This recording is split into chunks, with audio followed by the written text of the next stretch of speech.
I'd like to share with you what I've learned over the years in many different countries regarding solar ovens.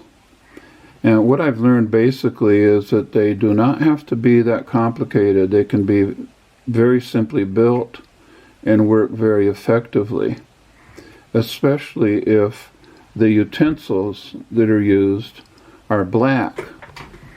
If the utensils used, the cookware, is black, then all you really need is foil on the walls of the solar oven, all the way around, and even underneath. So you have glass covering, say, a cardboard box, even with foil adhered to the sides. That is a beautiful, very effective solar oven using black utensils. If the utensils, however, are light colored, then you really do want to have insulation all the way around.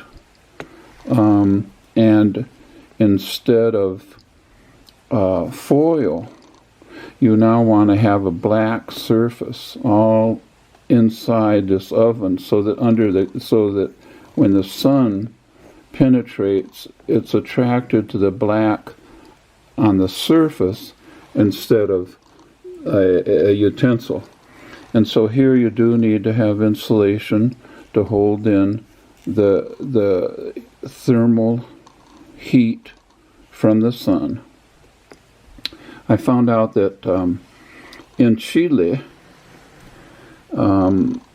next to the stove, as soon as a pot was heated up to boiling temperatures or to the hottest point possible, then they could turn off their gas stove, saving a whole lot of energy, and simply putting the pot inside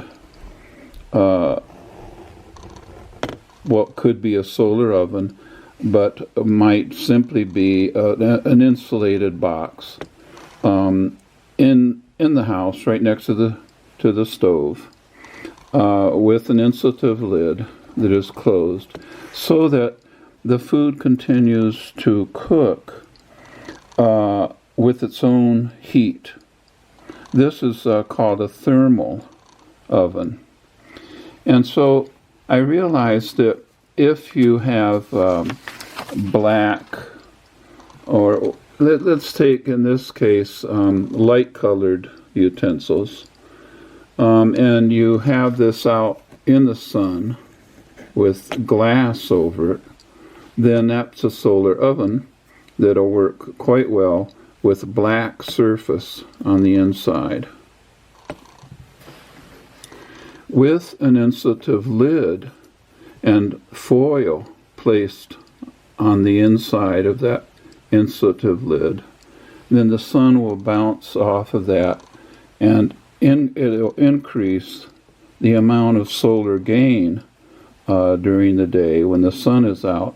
But if the sun does go down or goes behind a cloud, then this insulative lid can be closed, and now this becomes a thermal oven.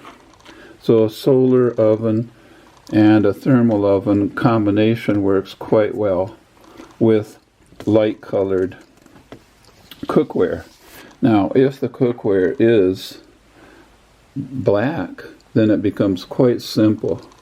You have a reflective lid that could be made out of just plywood or even cardboard that reflects the sun during the day onto a black surface. So you have on the inside of this reflective foil to bounce the sun, and the radiant energy from the pot is bounced back and forth inside the solar oven.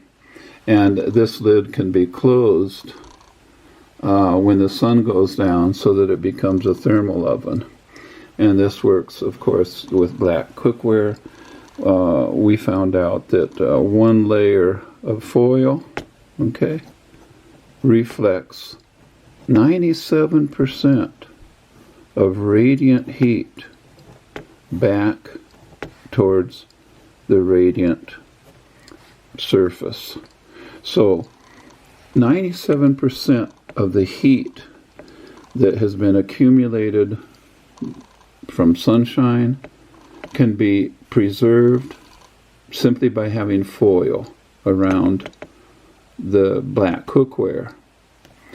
And I realized that a home with a thermal mass like we have had in our home in Vallecitos, New Mexico, we had 5 tons of adobe under us. I realized that we didn't need to have a lot of insulation in the house. We did happen to build it with straw bales, so it was quite insulated. But if it were simply foil, the radiant heat coming off of the adobe, which, by the way, is heated with the sun through 36 feet of glass, that 5 tons of adobe would reflect 97% of all the heat would just stay in the home with simply having walls of foil, which of course would not be that attractive, but can be built into walls which really require no further insulation.